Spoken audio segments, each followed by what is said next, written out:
Ang halamang serpentina, na kilala rin bilang King of Bitters, ay may mga sinasabing potensyal na health benefits. Ilan sa mga ito ay anti-diabetic. May mga pag-aaral na nagpapakita na ang serpentina ay maaaring makatulong sa pagkontrol ng blood sugar levels sa mga taong may diabetes. Anti-inflammatory, ipinapakita ng ilang mga pag-aaral na mayroong anti-inflammatory properties ang serpentina, na maaaring makatulong sa pagbawas ng pamamaga sa katawan. Antioxidant, ang serpentina ay may mga antioxidant compounds na maaaring makatulong sa pagprotekta laban sa mga malalang kondisyon tulad ng kanser at iba pang sakit.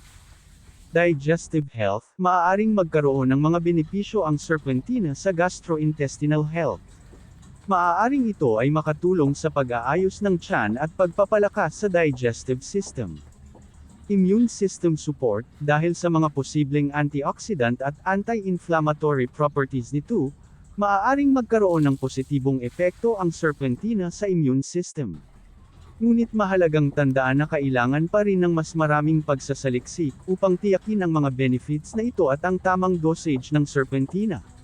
Bago gumamit ng anumang herbal supplement, mahalaga ring makipag-ugnayan sa iyong healthcare professional para sa tamang payo at impormasyon.